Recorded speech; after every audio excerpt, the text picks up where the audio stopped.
Ah, le body language. Magnifique, vous l'avez compris, vous êtes dans Backcheck XXL. Il y avait 6 matchs au programme de National League ce soir et c'était bien sûr Derby Night. Et puis c'est Derby Night un petit peu de côté, regardez. Hop, hop, hop. Non, on se décale pas, non, pas sur la une, on me dit. On est là, messieurs, c'est rien.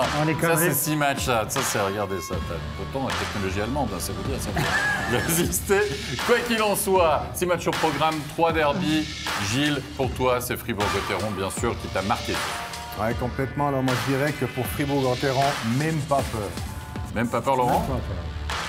C'est vrai, bon match de Fribourg et surtout moi je retiendrai Gareth Rowe et Zurich qui va chercher une belle victoire dans le choc au sommet contre Vienne. Dans le derby lémanique, Genève s'impose à Lausanne en prolongation. Gros match de Henrik Tomernes encore une fois. Mais l'image du jour, c'est ce 1-0 de Kylian Motet. Imaginez, vous tentez votre chance pour la première fois du match et ça fait Keane, annonciateur bien sûr d'une très belle soirée pour Fribourg-Gotteron.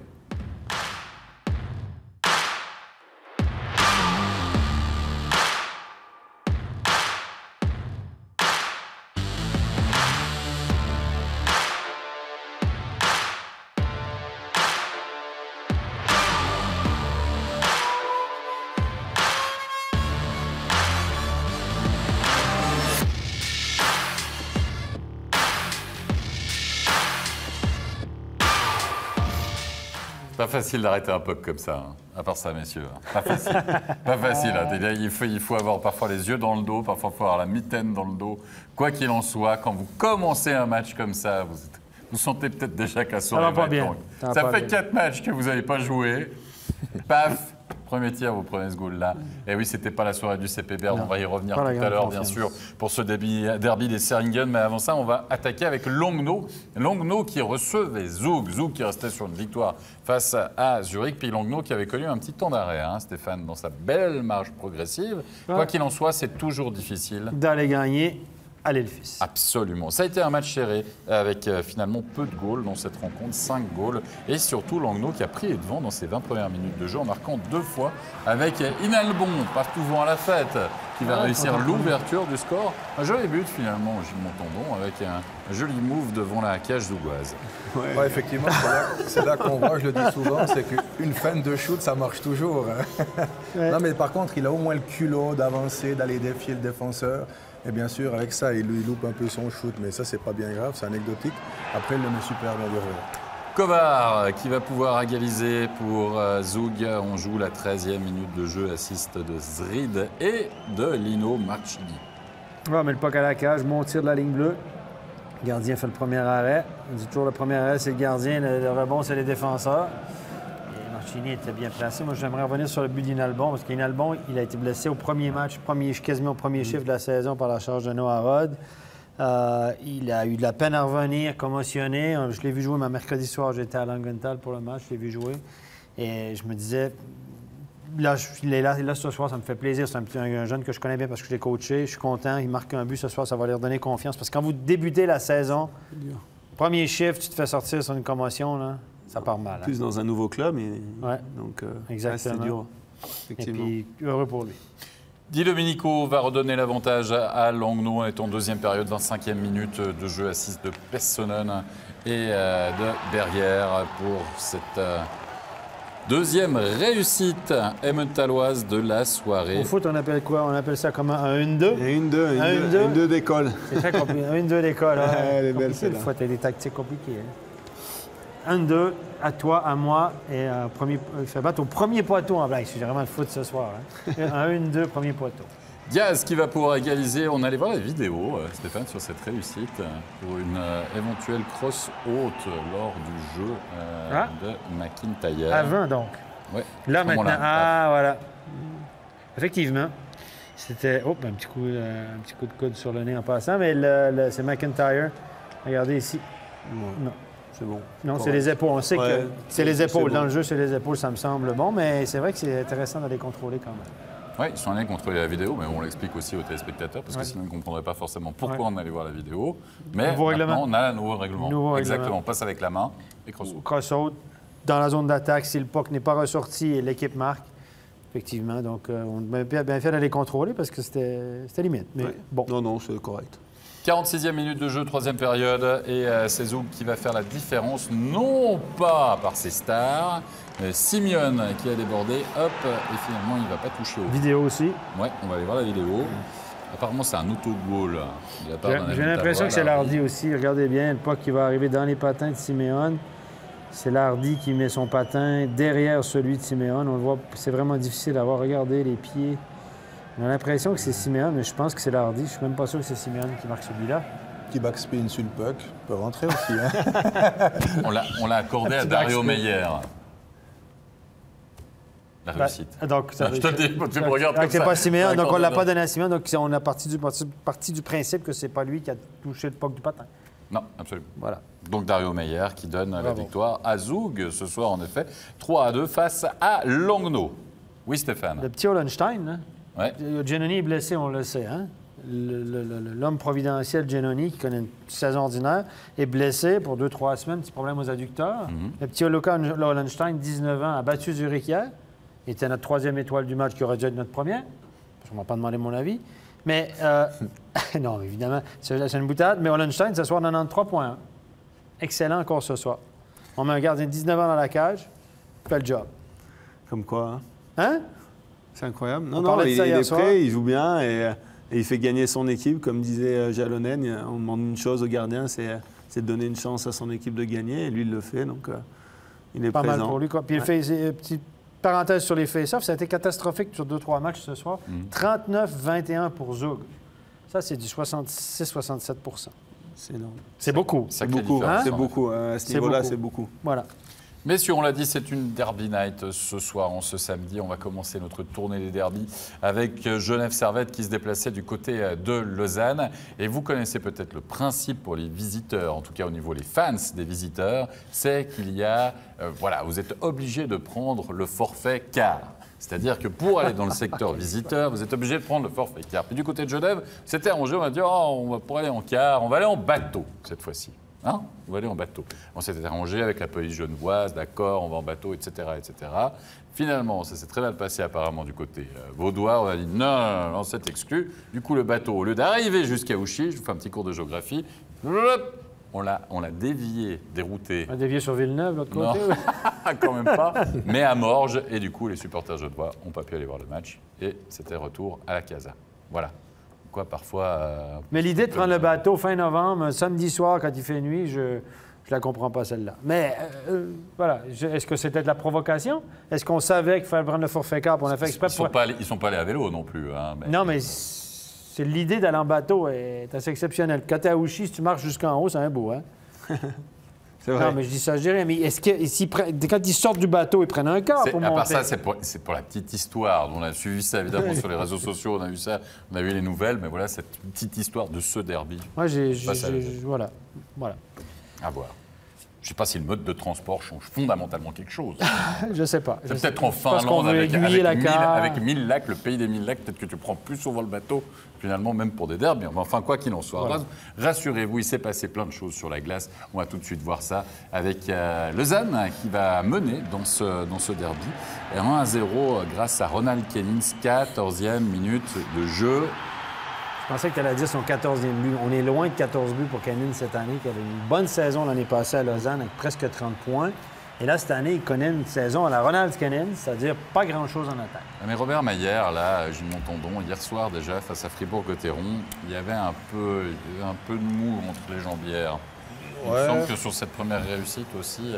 Mais tu me connais, moi j'aime bien donner du crédit aux attaquants. Donc là, Meyer, peu importe là. Mais c'est pas un tir anodin non plus. Hein. C'est un tir qui vient un peu coincer sous la cuissette, sous le coude. Ouais, après, il resserre les jambes, le peu qui tombe derrière. Normalement, là, le job du défenseur, c'est au moins piocher un peu, prendre la canne Parce qu'il fait bien, c'est qu'il shoot, il suit pour aller jouer le rebond et puis il le met au fond. Alors voilà. 1-0 après 20 minutes de jeu. Kennins, deuxième période, 21e minute à 5 contre 4 en power play. 31e minute de jeu, c'est Lausanne qui va marquer le deuxième avec un certain Yannick Heron. Yannick Heron, la spécialiste du power play, en tout cas au niveau des shoots. Laurent Meunier, puis c'est 2-0 quand même pour Lausanne. Oui, il est dans une position de one-timer. Bon, là, il était à la pointe. D'habitude, il est un peu décalé. Mais il aime bien shooter et il a réussi sur shoot. Je crois qu'il a été un peu dévié à la base. Un peu dévié à la base, donc ça sera peut-être pas lui qui on va donner. Non, par le défenseur. Par le défenseur. La réduction du score de Genève Servette, le 2-1, signé Fer, sur un assist de Beson, 2-1. Après 2 périodes, me semble-t-il, dans cette partie. Un petit mot sur Yannick Aaron? Oui, Yannick Aaron, à travers les branches, dans mes antennes radio, j'ai entendu qu'il aurait signé un contrat à Fribourg pour les 3 prochaines années. Fribourg, pas Genève, Fribourg. Genève a soumis une offre, semble-t-il, et il aurait accepté l'offre de Fribourg, 3 ans.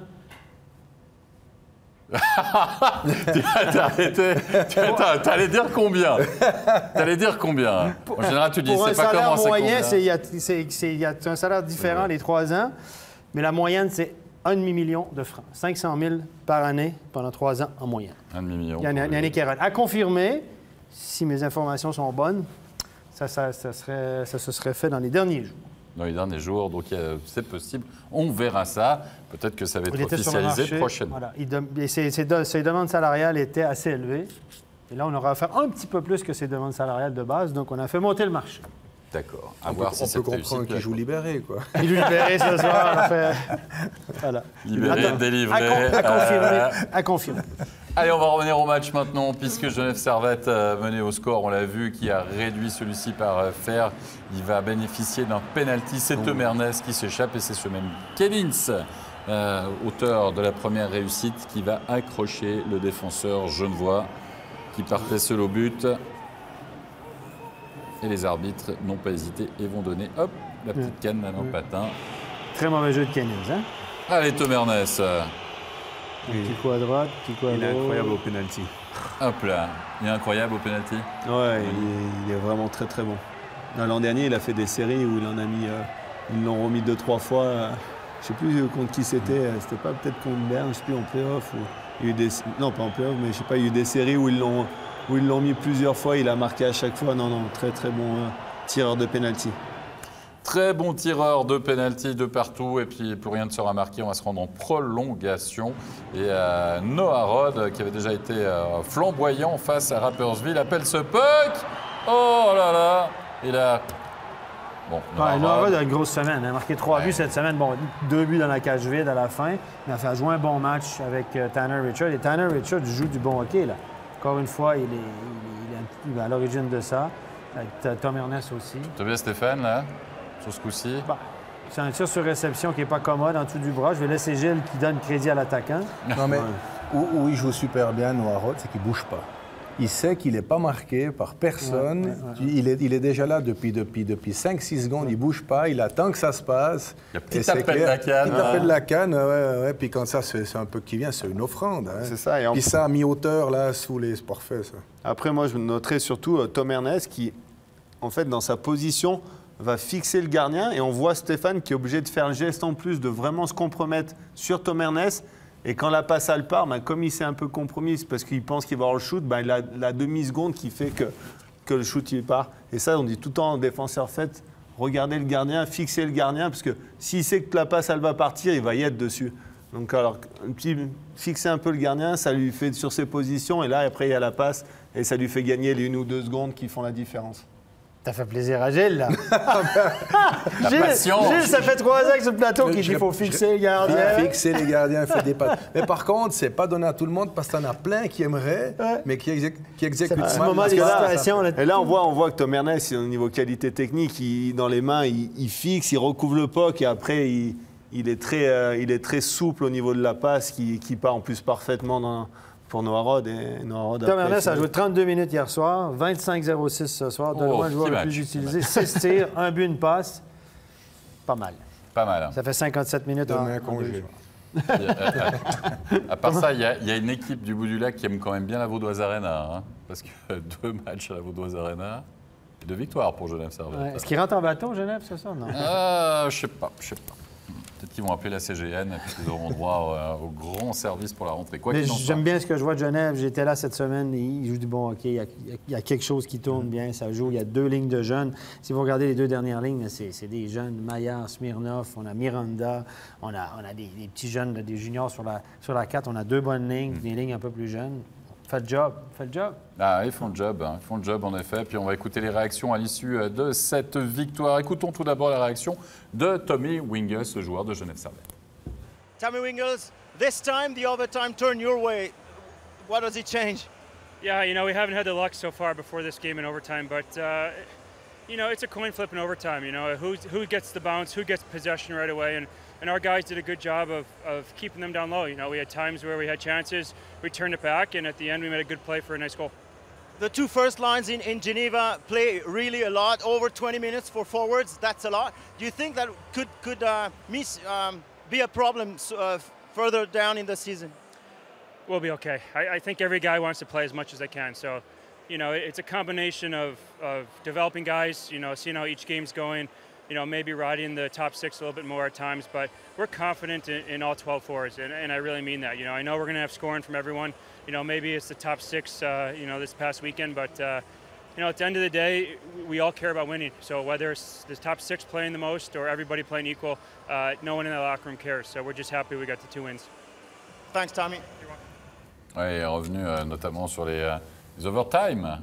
Durant l'overtime, c'est une question de chance, aussi de responsabilité, qu'on a des bounces pour nous ou non. Il parle souvent des bounces. Je ne sais pas si j'ai loupé un petit peu quelque chose. Il parlait souvent de la première possession, d'avoir la possession du puck rapidement. Les face-offs sont très, très importants à 3 contre 3. Après ça, le top 6, les 2 premières lignes, on parlait des jeunes avant, le top 6 joue beaucoup, le défenseur joue beaucoup. Il dit, écoute, est-ce que ça va vous péjorer sur l'ensemble de la saison? Il dit non. Il dit, tout le monde veut jouer le plus possible. Tous les joueurs veulent avoir beaucoup de temps de glace. Ça donne de la confiance, mais il dit à la fin que certains jouent beaucoup, d'autres moins. L'important, c'est que l'équipe gagne, que l'équipe va bien, évidemment. Il fait partie du top 6. C'est ça que j'allais dire, c'est celui qui joue le plus. C'est lui qui joue le plus, évidemment. Il dit, on peut gérer ça. Il dit, non, je pense pas que sur la longueur, on va être capable de gérer ça. C'est vrai que là, il dit, ces 2 derniers soirs, c'était flagrant qu'on a joué beaucoup, notamment Tom Ernest. Mais il dit que non, tout va bien. Lui, il est content comme ça. Il a beaucoup de temps de glace. Il a beaucoup de temps de glace, il est content. Évidemment, après la victoire de son équipe, qu'en est-il du côté du Lausanne Hockey Club? Peut-être un peu de frustration, on va l'écouter tout de suite au micro de Jean-Philippe Pressel-Wenger, Benjamin Antonieti. Benjamin Antonieti, défaite dans ce 3e derby de la saison contre Genève Servette, alors que Lausanne avait tout en main pour réussir. Qu'est-ce qui a manqué? Un petit peu d'audace à 2-0? Ouais, tout en main, ça c'est clair, parce que quand on rentre dans le 3e tiers à la maison à 2-0, je pense qu'on doit se donner en tout cas plus de chances de gagner, ça c'est clair et net. Il a manqué juste des décisions un petit peu plus claires, des décisions un peu plus sûres, peut-être. Ouais, pas énorme, mais ils ont bien joué aussi. Pourtant, on connaît la qualité défensive habituellement de Lausanne avec un système qui est assez carré. Qu'est-ce qui a manqué ce soir pour que on n'arrive pas à amener ces 3 points à la maison? Ouais, je pense qu'ils sont rentrés encore plus forts dans le 3e tiers. Ça nous a peut-être un petit peu surpris. J'ai l'impression qu'ils avaient quand même bien étudié notre système. Ça nous a posé des problèmes. On a eu des soucis à sortir les pucks, à créer des contre-attaques. Et puis, ils ont capitalisé aussi sur leurs actions. Ils ont bien joué. Merci Benjamin. Ils ont bien joué, ils ont remporté le point supplémentaire après les prolongations pour Genève Servette dans ce derby lémanique. On va continuer de parler de Genève Servette, messieurs, faire une petite pause justement durant notre soirée de National League. Place à notre May Challenge. Le principe, on vous le rappelle, vous êtes coéquipier dans une équipe. Comme ça, vous entendez bien, puis vous dites « Ah, t'es bon, ok, Steph, mais je suis sûr qu'en ping-pong, t'es une pile. » Exactement. Voilà, on lance un défi à son camarade de classe. Et en ce qui concerne Genève Servette, eh bien, on va retrouver Henrik Tomernes et Guillaume Maillard qui s'essayent. Et tiens, au badminton, c'est peut-être le secret du côté de Tomernes, parce que je peux vous dire qu'au niveau cardio, le badminton, c'est pas mal. On va regarder justement ce May Challenge. Oh Hank, tu fais quoi ici? C'est pas ici que ça se passe. Allez viens, j'ai 2 raquettes, tu veux te prendre une branlée au badminton? Of course, let's play. Let's go!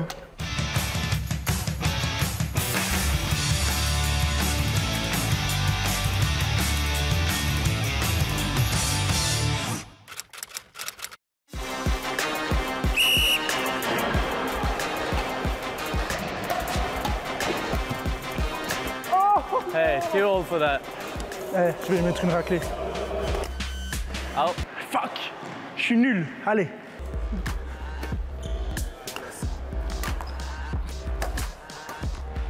Oh non! Ah! 5-4, 5-3. Oh la touche! Ah là Ça, là c'est là de là. la chance, ça. 6-3. Ta gueule.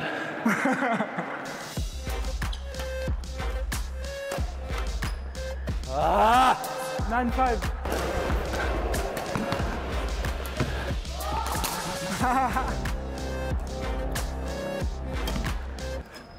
Oh non!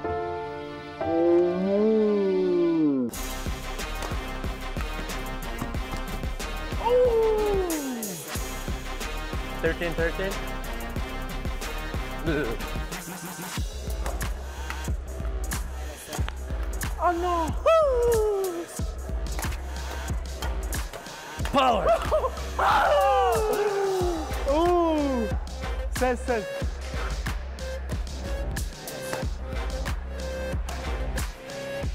Oh my God. Badminton, non masculin. Sport de raquette se jouant avec un volant. Loupé le volant. Balle de match, je vais la voir.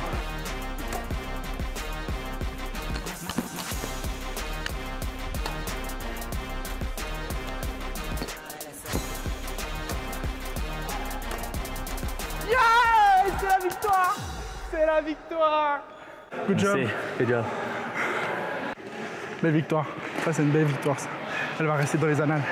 Non, moi j'ai bien joué, je trouve. Lui, il a bien joué aussi, mais moi, j'avais les effets. La main magique. Ah, la poignée magique. I think in my opponent's here, the light was really bad on my side, so I'm a little bit older than you, so I have bad eyes. You did some few good balls, so I have to give it to you today. Voilà, j'ai tout misé sur le talent, pas le travail, moi. Non, je rigole.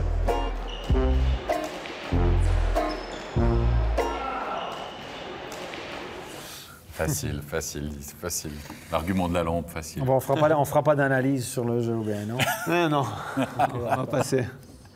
Allez messieurs, on va continuer notre soirée des derbies avec le derby tessinois, le derby le plus chaud du côté de la Valachia, bien qu'il fasse parfois très froid et souvent très humide. Regardez la preuve en images. Oh, combien parfois nous faisons un métier difficile. Et oui, il pleut dans la Valachia. Non, les gens qui ne sont jamais allés à la Valachia... Faut y aller, faut y aller. Il faut aller avant que ça soit démoli parce que on ne peut pas imaginer à quel point c'est comme ça, sérieusement. Là. Ouais, surtout un 3 janvier. Bon, il faut aussi y aller quand c'est pas avalancheux, sinon on ne peut pas rentrer. Moi, j'ai déjà été à un match. J'étais au Tessin un vendredi soir. J'étais à Lugano le vendredi soir. Je dormais à Lugano. J'avais un match à Ambry le lendemain. Avalanche dans la patinoire, coulé debout, pas de match. Non, mais c'est pas des conneries. Hein? Ah ouais. Il y a des gens qui sont dans les gradins, sur des échafaudages, à prendre montagne, qui, quand il pleut, ils ont l'appui sur la tête tout le match. Oui, non, mais là, on n'était pas en haut de la tribune, là, Stéphane. Non, là, il pleuvait sur la glace. Là, il pleuvait quand même sur la glace, là, ce soir. Là. Moi, j'imagine Scotty Upshall, grande carrière d'NHL, plusieurs clubs qui débarquent à Ambry. Wow. Mm-hmm. Mais ça fait partie du folklore, comme ça. Mais il paraît qu'il est venu pour les bonnes raisons, juste parce qu'il avait envie de jouer au hockey, ce gars, venir une expérience, etc. Dans une patinoire. Pour pas grand-chose en plus. Dans une patinoire où il pleut le 23 novembre. Voilà.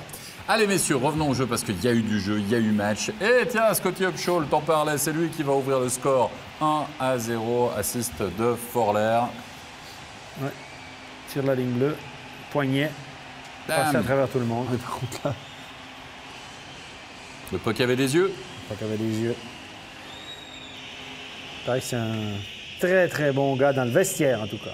Il est bon, sûr et en dehors de la glace. En dehors de la glace, exactement. L'égalisation signée Linus Klasen, 6e minute de jeu, un partout après 20 minutes. En tout cas, Scotty Upshall, il a connu les grandes patinoires, il a connu la NHL, mais ça aussi, il y a de l'ambiance. Là, oui, c'est ce qu'il voulait faire. Ah, exactement. Hein? Comme Motet. Exactement. Dans le dos du gardien, regardez. Le gardien est là, pompe.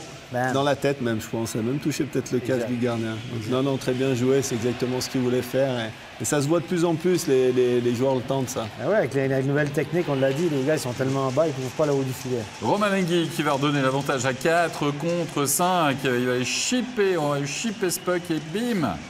Un rebond. Profiter du rebond, Deuxième une fois, deux rebond. fois, 3 fois comme quoi. Gilles, il faut toujours suivre son action. Surtout à 4, si vous voulez vraiment arriver au bout, là, il faut avoir de l'abnégation pour vraiment y croire. Hein. Mais c'est vrai que là, je veux dire, c'est dommage, c'est que le gars qui a son puck, là, il se fait avoir. Alors, il y a super fort check, bien entendu, mais je veux dire, ça, c'est le genre de truc qu'il faut éviter, quoi. Essayer de jouer un contre 1 quand on est en supériorité, ça, c'est béaba du hockey, ça. On a d'autres exemples, je crois, ce soir, dans ce genre de situation. Mais avant cela, on va voir une charge. 39e minute de jeu. Une charge à la tête de Vauclair sur Zwerger. Et Stéphane, on veut avoir ton avis. Il y a eu 2+10. Encore un 2+10, hein? On le répète. Encore, ça, c'est 5 minutes. Je suis désolé. Blindside, il ne le voit pas arriver, il est en bas. Bam. Vous n'allez pas me faire croire que Vauclair allait faire quelque chose. Il a shooté depuis une seconde. Il peut ralentir, il peut éviter, il peut atténuer le coup. Après ça, il va dire « Ouais, il était en bas. Non, attends. Là. Moi, les gars, ça, si c'est... Évidemment, sur la glace, pour les arbitres, il y en a un qui regarde aller le shoot, puis c'est l'arbitre, le R2 au milieu, qui doit regarder ça. Ça se passe vite en une fraction de seconde. Moi, quand je vois ça, je me dis c'est 5 matchs sans aucune discussion. Il doit y avoir une enquête et même une suspension. Votre avis, messieurs? Laurent. Moi, je suis d'accord. Non, je pense que là, c'est... Le shoot est passé, il est vulnérable, c'est ce qu'ils appellent maintenant blindside, c'est que le joueur ne voit pas, angle mort. Donc il y va, et j'ai l'impression que le premier point d'impact, c'est le coude du joueur de Lugano. Donc pour moi, c'est un minimum de matchs de suspension. C'est des choses qu'on ne veut pas voir, ça met en danger la santé du joueur qui est dans une position complètement vulnérable. Donc, voilà. Donc pour moi, c'est clairement minimum de matchs. Je vois pas d'excuse. Ouais, effectivement, et de surcroît, c'est clairement évitable, quoi. Puis on voit très bien que Julien, il fait un petit pas pour aller chercher le contact, quoi. C'est pas une obligation. Il aurait pu atténuer le truc. Là, j'espère qu'on va pas nous dire que c'est pas une charge contre la tête parce qu'il a effleuré le maillot en passant. Hein? Il a effleuré l'épaule un petit peu. C'est vrai, si vous cherchez quelque chose, vous allez le trouver. Hein? Parce qu'en général, il y a l'épaule est décalée avec la tête, donc des fois, il y a une chance que ça frappe l'épaule un peu avant, mais je pense que le point d'impact, c'est la tête. Là, si on ne sévit pas, je le répète, il y a eu cette saison 4 pénalités. On va voir après, il y a une 5e. Là. Il y en a eu, avant le match de ce soir, il y avait 4 pénalités majeures en plus de 120 matchs cette saison. Et après, c'est de savoir s'il est blessé ou pas. Mais même dans un cas comme ça, je pense que ça ne devrait même pas rentrer en compte. C'est le geste en lui-même qui est dangereux. Et s'il n'est pas blessé et s'il n'a pas de commotion, tant mieux. Mais ça ne devrait pas rentrer en compte. Ah non, on ne va pas attendre qu'il y ait un décision. mort. Là, voilà, c'est ça, exactement. On va en voir une d'ici quelques instants, une autre dans ce match. Avant cela, c'est l'égalisation de Matt Agostini qui sera le grand bonhomme finalement dans ce derby, de cette fin de derby, puisqu'on est en fin de période. Regardez, il reste quelques secondes à jouer. On a 5 contre 4. Waouh. Matt Agostini là, qui élimine son vis-à-vis. Gilles? Mais ce qu'il fait de bien, regardez, il fait la passe, il cherche son dit. Qu'est-ce qu'il fait lui après? Rien. Il se fait oublier. Alors c'est clair qu'il fait un super move là pour se donner une chance de tirer au goal. Mais d'où il a fait la passe et d'où il reçoit le puck, il est à la même place. Après là, il joue extrêmement bien. La droitier sur le côté gauche, c'est magnifique. C'est un marqueur, hein, d'Agostini. Ah, c'est un marqueur. Hein. Le 2 partout et puis ensuite le 3-2 de Matt D'Agostini. Ce game-winning goal. C'est je dirais, Zurkirchen, je pense qu'il aimerait l'avoir. On a l'impression que le palais il passe sous la glace, donc je ne sais pas trop où il passe, mais je pense que ce n'est pas un très très bon but pour le gardien de Lugano. Oui, 3-2, victoire d'Ombry Piotta, on l'a dit. Et puis il y a encore un fait dans cette partie, Stéphane, parce qu'il y a quand même une pénalité de match. Hein. Il y a un 5-mec match. Cette fois-ci, les arbitres ont décidé de la donner sur cette charge-ci. Et là aussi, on aimerait avoir justement ton avis. Je suis désolé de vous dire que je ne vois pas grand-chose. Il n'y a pas un contact contre la tête. Le joueur vient de se débarrasser de la rondelle, donc ce n'est pas une charge tardive. Il n'y a pas d'élévation du corps, il n'y a pas de coude, il ne lève pas les patins. Je ne sais pas si vous voyez une pénalité, moi je n'en vois pas. Votre avis, messieurs? Ah là, c'est plus non, difficile. moi, non. C'est Moi, quand même beaucoup moins flagrant qu'avant, quoi. C'est ça. Là, une charge tardive, on pourrait presque la donner parce il met son puck un peu en avant et il s'y attend pas que Upshall là vient finir sa mise en échec. Mais disons, c'est pas dramatique en soi. Non, regardez, il a le puck, Là, ils mettent juste devant. Moins d'une seconde après. Il saute pas, le joueur voit qu'il va se faire frapper. Pour moi, il n'y a même pas 2 minutes. Ben, moi non plus. Je pense aussi. Je pense qu'il y a eu... Attends, tu veux nous dire que le 2+10, ils en ont parlé, ils se sont dit « Ah, on aurait dû mettre plus que 2+10 ». Je suis ton raisonnement. Hein. Oui, mais là, le problème, ils sont là, puis ils se disent « Oula, maintenant on ne laisse plus rien passer parce que sinon on va peut-être nous accuser qu'il y a… » Là, le problème, c'est que le 5 match aurait dû être contre Lugano, puis là, on donne 5 match contre Ambry. Ouais. Là, je veux dire, là, la disbalance, elle est énorme. Après ça, voilà, les arbitres, ils réfléchissent pas non plus forcément à ça. Mais là, je pense qu'on a surréagi parce que le gars a l'air sonné. Peut-être que ça m'étonnerait qu'il y ait un juge de ligne qui l'ait vu, parce que comme le puck sort de la zone, les 2 juges de ligne, ils regardent le puck aller. C'est leur job. Le R1 qui est au centre de la patinoire, il ne peut pas l'avoir. D'ailleurs, j'ai la confirmation que celui-là, il ne l'a pas vu. Je peux vous le dire. Je le sais qu'il ne l'a pas vu, je le sais. L'autre, par contre, derrière, est-ce qu'il a réagi à la blessure? Est-ce qu'il s'est dit, oups, il est blessé? J'en sais rien. Je trouve que là, voilà. On verra lundi. On n'est pas à l'abri de nos surprises. On verra lundi, parce qu'on le sait, on a jusqu'à lundi, quelle heure déjà pour normalement, à 10 h. Ambry joue demain. Ah ouais, donc la décision... Non, si Upshall est suspendu, là, je crie au scandale. Vauclair, on aura le temps. S'il ne joue pas mardi, on va faire une enquête. Ils vont nous le dire jeudi à 5 h s'il joue vendredi. C'est pas faux. Zurich-Bienne, messieurs, petite pause dans les derbies. On va passer au choc au sommet, finalement, de cette soirée de National League entre le leader, Zurich et Bienne. Et on va voir un but annulé à la 6e minute de jeu, Stéphane, pour la présence de Baltisberger dans la peinture du gardien. On allait voir la vidéo, réussi tout de suite, hein, le geste de l'arbitre. Il n'y a pas un grand écran à la maison, vous avez vu, il y a un 18 pouces. Mais, je sais pas, là, il a un patin dedans, mais je pense pas qu'il est mis au gardien, quoi que ce soit. Les gars, votre avis sur ce qu'on a vu du haut, moi, à mon avis... Moi, j'aimerais bien donner sur ce genre de choses le bénéfice du doute à l'attaque. Parce qu'on va toucher un petit peu, on a l'impression, le gant de Hiller. Mais alors il est dans le bleu, ouais, il passe dans le bleu au moment du shoot, donc je pense que c'est pour ça que l'arbitre l'annule. Mais s'il ne touche pas l'arbitre, j'aimerais dans ces situations qu'il y ait l'avantage un peu plus à l'attaque. Mais bon, on est d'accord. Je pense qu'il y a un paquet de buts qu'on aurait annulés depuis le début de la saison. C'est mon avis. C'est ça. C'est dramatique. On a vu pire. D'annuler ce goal. On a vu pire. Mais bon, c'est bénéfice d'Hiller, ça, c'est l'expérience. Les coachs de gardiens vont vous dire, oui, mais même s'il est dans le demi-cercle. Il ne peut pas sortir. Et puis, il ne touche pas au gardien, ça empêche le gardien de faire un geste normal, d'aller challenger la rondelle. Tu sais ce qu'on va faire? Sauf qu'à un moment donné. Stéphane, on va la garder. On va la garder, celle-là, comme exemple. Puis on fera des comparaisons. Ouais. C'est un arbitre étranger qui a pris cette décision-là. Noro qui va ouvrir le score. On est toujours en première période, en fin de période. Du reste, 1-0 à 4 contre 5. Bien est en supériorité numérique. Le service est signé Dave Souter. Pour Garretro. Non, c'est pas Dave Souter. Oui, c'est plus Souter. Souter pour Garretro. Absolument, un Garretro. En Meunier, force tranquille. Oui, il a été blessé la semaine dernière contre Berne.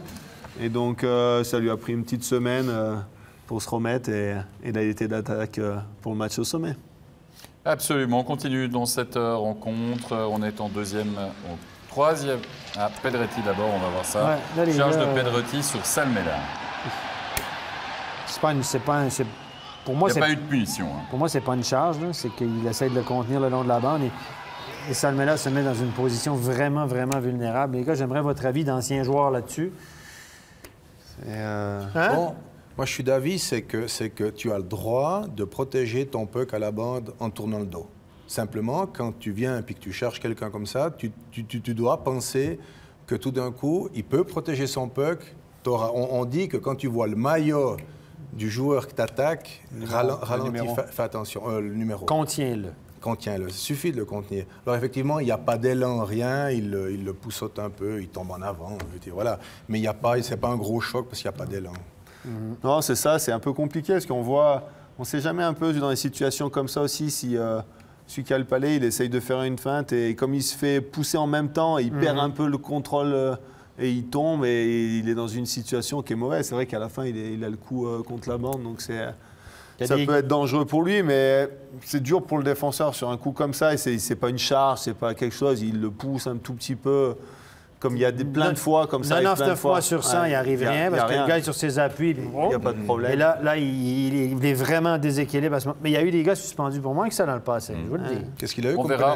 Il n'y a pas eu de pénalité. On verra s'il y a une enquête qui est ouverte ou pas. Pas de but en deuxième période, messieurs. On sera en troisième période avec Garrett Wall, inévitable Garrett Wall pour le doublé. Assist de Vic. Bim, une fois, 2 fois, 3 fois. Adjugé. Voilà. C'est à l'image du match, largement dominé par Zurich 35-17. À peu près le double de tir. Zurich, match à sens unique. 35-28. Ils ont fait des 27 après deux. Mais Zurich a dominé ce match-là.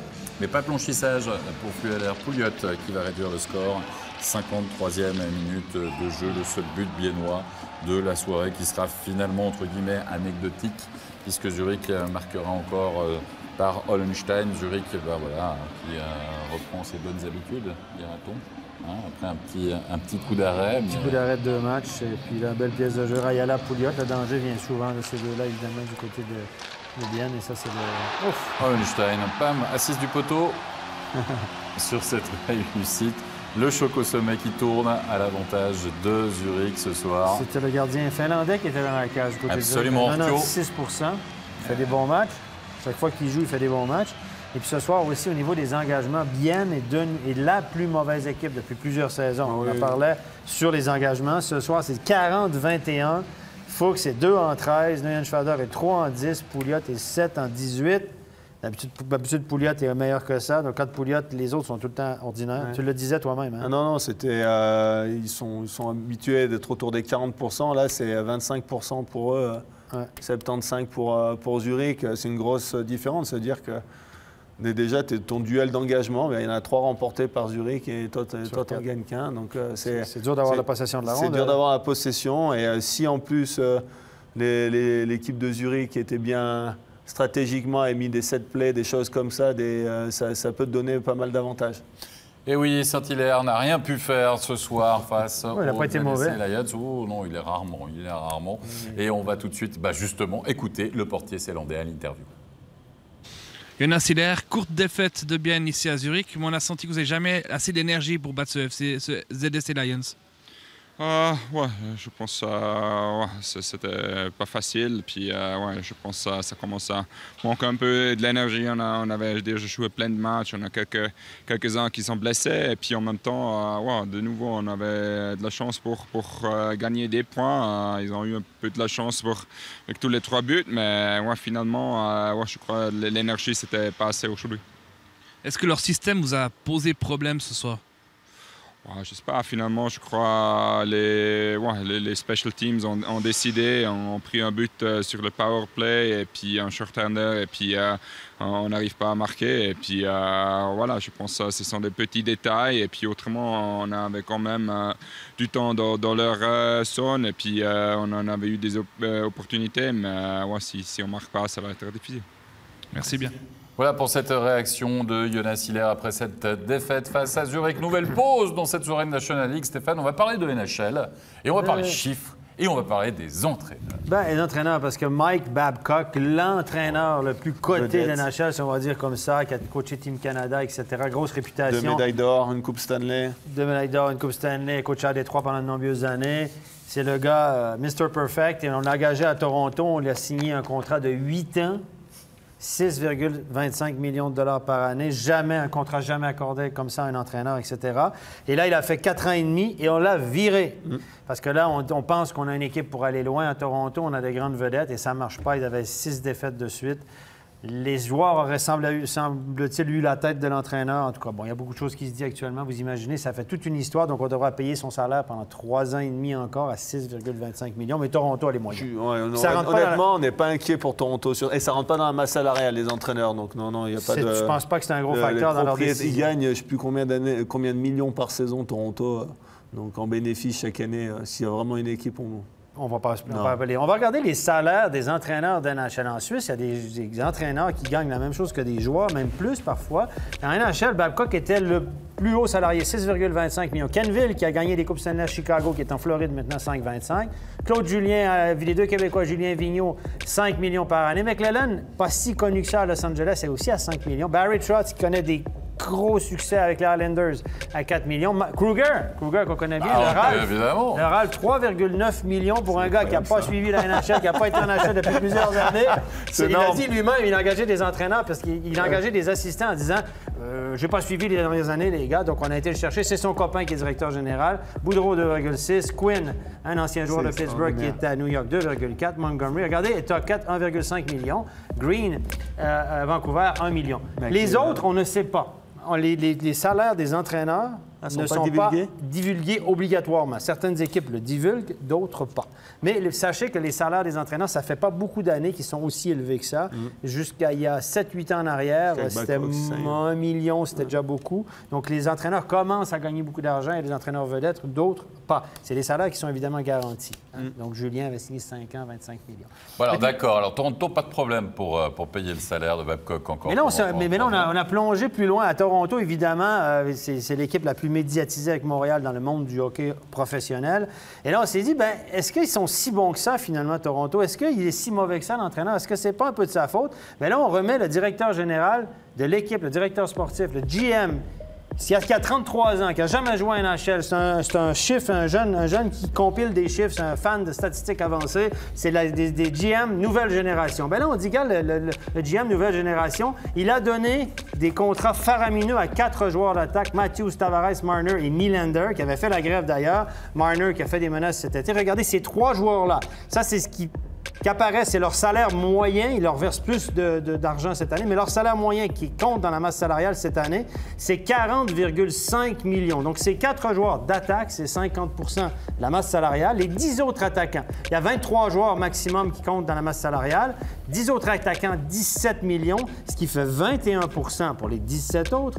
Les 10 autres, c'est-à-dire les 7 défenseurs, 18 millions, 22 % et les 2 gardiens, 5,7 millions pour 7 %. Alors, la question, on se dit, est-ce que c'était vraiment intelligent de donner la moitié du plafond salarial, la moitié de la masse salariale totale de 81,5 millions, c'est le plafond, à 4 joueurs d'attaque? Est-ce que c'est intelligent? Probablement pas. Est-ce qu'il avait le choix? On ne sait pas, parce que ces joueurs-là sont des superstars. Alors là, donc là, la disbalance, et même les Oilers d'Edmonton, avec Draisaitl et McDavid, qui ont des grandes vedettes à l'attaque, et Nugent Hopkins, on n'a même pas... Bon, on n'arrive même pas à 50 millions pour les attaquants, alors qu'à Toronto, on est presque à 60 millions que pour les attaquants. Donc là, on se dit, en défense, on n'a pas de gros noms, on n'a pas de si gros défenseurs, on n'a pas de vedette dans le but comme Montréal peut l'avoir avec Carey Price. Donc là, c'est un calcul qui est savant. Donc, on devra peut-être échanger une vedette. Donc là, on se pose beaucoup de questions sur ce jeune général manager de nouvelle génération. Et puis après ça, on se dit, comment on peut faire? C'est la masse salariale fait qu'on ne peut pas avoir tous les bons joueurs. Ça veut dire quoi? Pléthore de biens ou mauvaise tactique, finalement? Non, je pense que c'est réfléchi ce qu'ils ont fait. Ils ont peut-être des jeunes défenseurs qui vont monter aussi peut-être de l'équipe AHL.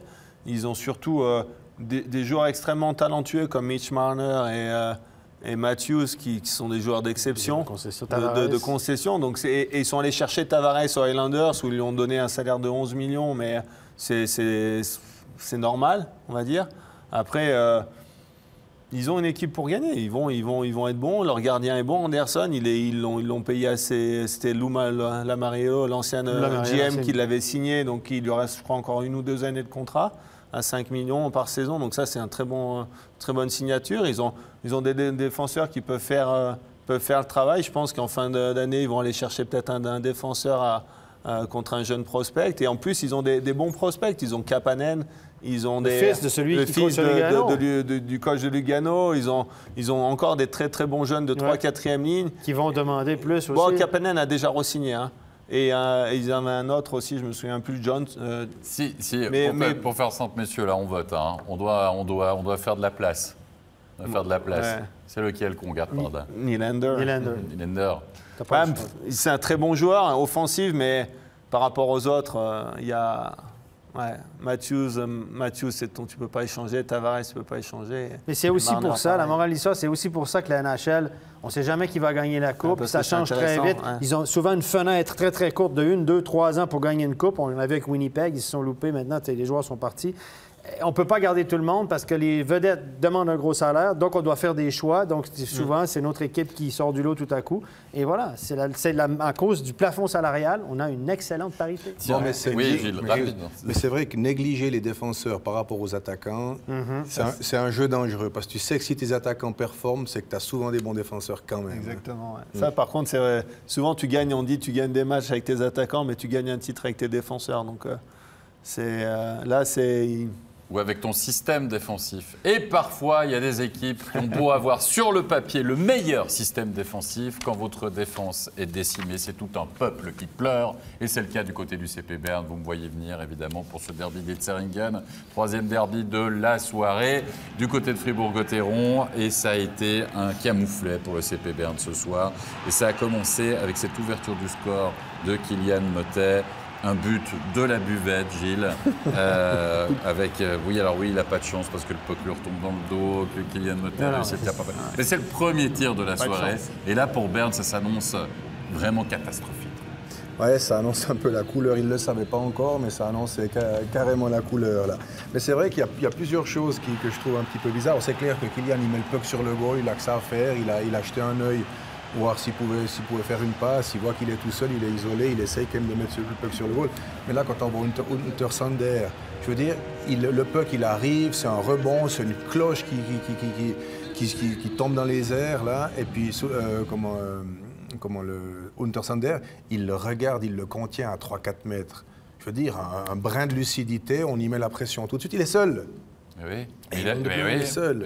On est d'accord. Un brin de lucidité. Mais bon, ils ne l'ont pas eu toute la soirée, donc ce brin de lucidité. Donc il a l'habitude d'avoir Giannoni dans la cage. Il se dit quand l'autre est au poteau de corner, comme disait Laurent Meunier, en général, il n'y a pas de but.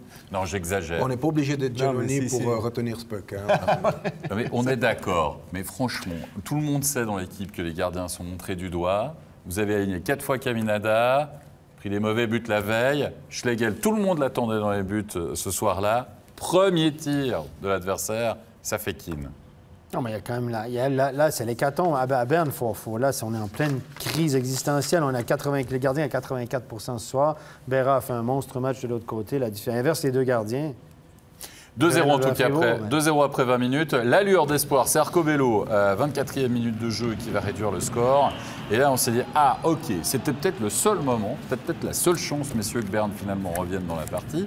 Et la chance n'a pas duré longtemps parce que 2 minutes après, il y a Bikoff qui va profiter de l'absence de comment on peut appeler ça une absence, oui, de Calle Anderson, du mauvais choix, etc. Le duo avec Sprunger, Bikoff, etc. Et c'est 3-1. Alors, on va pas minimiser la performance de Fribourg-Gotteron ce soir, c'est clair. Non. C'est clair, mais les regards, ils n'étaient pas tournés sur Fribourg-Gotteron ce soir. Non, ils étaient vraiment tournés sur Berne ce soir. Fribourg, je pense que c'est comme ça qu'ils doivent gagner des matchs, honnêtement. C'est s'appuyer sur un gros réto, jouer en contre, être efficace devant, et ils auront du succès comme ils ont eu ce soir. Hein. Ils ont été solidaires, ils ont joué en équipe et autour de réto, et ils ont profité des occasions, des peu d'occasions qu'ils ont eues pour marquer, et voilà quoi. Et pourtant, Schlegel, il veut se relancer, il fait un bel arrêt. Un peu pour les photographes, on est d'accord, mais voilà, il l'arrête quand même. Ça doit le mettre en confiance. Et puis non, ils vont encore encaisser 2 goals. Bon, un dans la cage vide, c'est pas lui qui va encaisser le dernier. Mais le 4-1 signé Walser. Walser qui a marqué, il ne marque pas souvent, hein, Stéphane Walser. Mon 3e de la saison, Walser. Regardez là, ça n'arrive pas souvent. Et là, non, il a été patient, mais là, Schlegel, il fait un déplacement gauche-droite. Et au lieu d'aller poteau à poteau, il va vers Walser. Écoutez, on n'est pas spécialiste de gardien ici, personne. Regardez pourquoi il s'écarte de son poteau. S'il fait un poteau à poteau, il n'y a pas trop de problème, non? Walser joue bien. Non, Walser était patient. Il procrastine, il attend, il est patient. Et puis le boulot de Kiki Motet avant, qui a failli se faire assommer, qui gagne son duel, mais relativement facilement, mais juste parce qu'il l'a évité.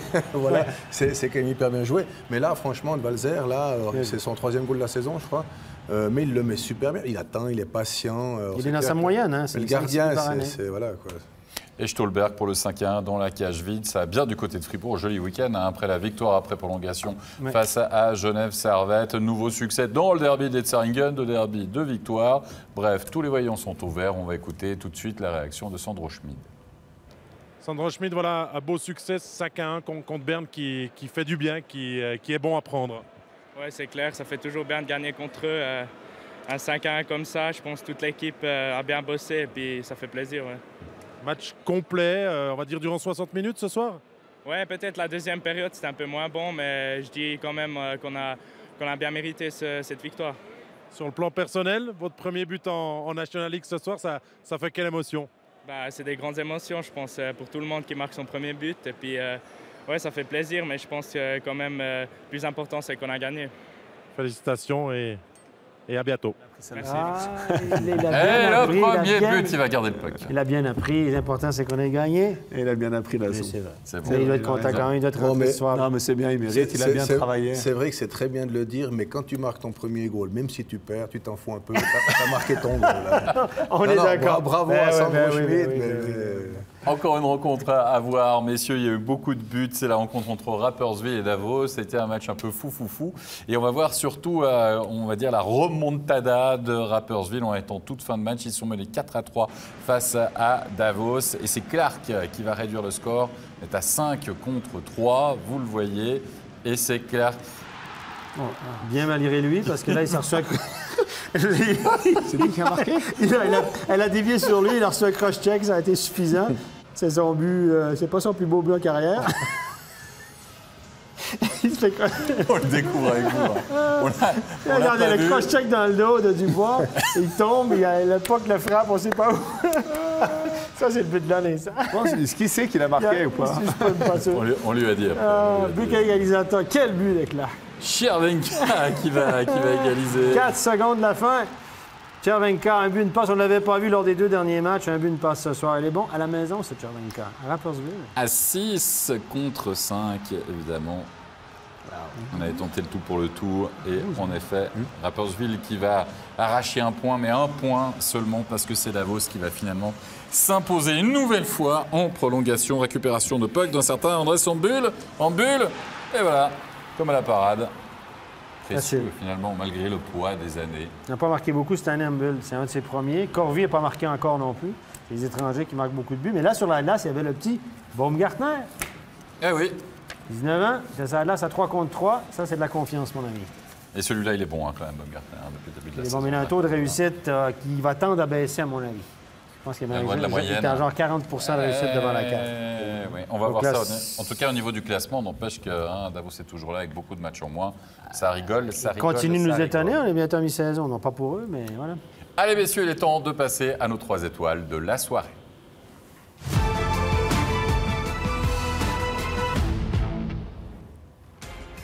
Alors, Stéphane, est-ce que tu as eu ton mot à dire ce soir sur les étoiles? J'ai entendu parler de ça un peu autour de moi. J'ai été mis devant le fait accompli, mais je suis assez d'accord. Garrett Rowe, la 3e étoile, Laurent Meunier. Un Garrett Rowe fidèle, j'ai envie de dire, à sa réputation, qui est vraiment le joueur le plus précieux du ZSC. Oui, exactement, c'est leur métronome. Il leur fait tellement de bien cette année, comme il faisait du bien à Zug les 2 dernières saisons. Et il marque dans les gros matchs, il prend beaucoup d'engagement.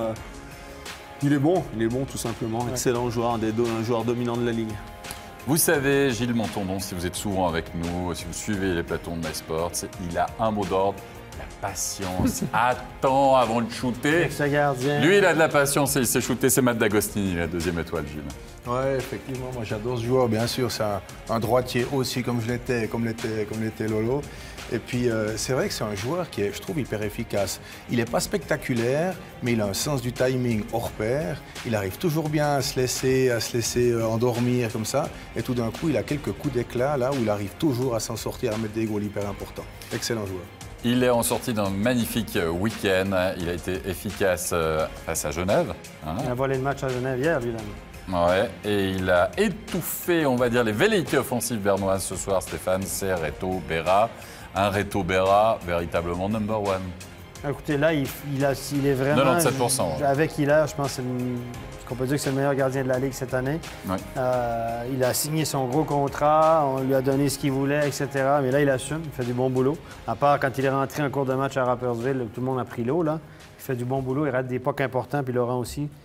Tu l'as mentionné souvent ce soir. Si Reto n'avait pas fait tel arrêt, le match aurait pu tourner différemment. Ouais, non, mais Reto, il est égal à lui-même. Moi, je trouve que c'est un très, très bon gardien. C'est très bien pour Fribourg qu'ils aient pu le garder. Et je pense qu'il va être... c'est une pièce essentielle de l'équipe et il faut vraiment s'appuyer sur lui. Il faut que Fribourg s'appuie sur lui pour avoir du succès. C'est une évidence.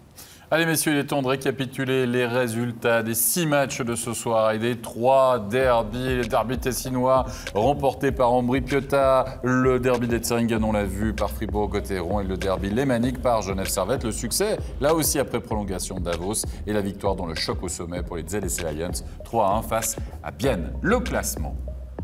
Petit écart du coup entre Zurich et Bienne après cette victoire dans ce choc au sommet. Genève Servette toujours sur le podium avec 40 points. Davos, 18 matchs, 6 matchs de moins que Genève et 3 points seulement.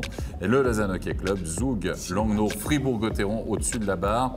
28 points pour Lugano, 25 pour Berne avec 2 matchs de plus que Fribourg-Gotteron. Il y a un petit gap quand même, 5 points de match de plus. Et puis Ambri Piotta, 24, 25, 25, 28. Il n'y a pas d'équipe qui est complètement larguée, à part ça. On avait l'habitude à mi-championnat de voir véritablement des équipes un petit peu au fond du bac. Il faudrait voir ce que ça peut donner pour Ambri Piotta. L'année passée, c'était comme ça, puis ça avait fait quoi? Ça avait fait monter la barre, le nombre de points. Plus il y a des équipes qui sont proches autour de la barre, plus ça fait monter le nombre de points nécessaires pour participer aux playoffs. Mais Berne pourrait être dernier, messieurs, une fois ou l'autre, lors des prochains matchs. Il pourrait se retrouver dernier au classement. C'est possible. Non, mais c'est possible. Après, on ne sait pas. On est dans le domaine du fantasme, voire du cauchemar. On jouait aussi en Swiss League, messieurs, les résultats de cette soirée de Swiss League. Oui, ils ont joué 4 matchs au programme. Les GTC Lions qui se sont imposés 5-4 face à Holton. Aussi, surprise, ça. C'est des résultats quand même surprises. 3-2, la victoire de Zug Academy face à Winterthur. Le succès de Sierre, 3-1 face à la Chaux-de-Fonds. Et le succès de Langenthal, 3-2 face à Cloton. Le classement de cette Swiss League, avec le HC Ajoie qui fait la bonne opération, entre guillemets, avec 47 points, un petit point de plus que Cloton, Viège 44, Turgovie 44, 43 pour Langenthal, pour Holton, et puis ensuite il y a le trou, le Chaux-de-Fonds, 31 points, 29 pour les GTC Lions et 27 pour Sierre. On arrive à la fin de cette émission, on va remercier nos 2 invités, merci Gilles Montandon, merci bien sûr, Laurent Meunier, et puis Stéphane, un match demain, une rencontre de National League à 15h45 entre Davos et Ambri Piotta. En effet, match à suivre. Donc, bien sûr, sur MySports. Merci à toute l'équipe technique. Très bonne fin de soirée à tous. Et à la semaine prochaine. Bye bye. Bye bye.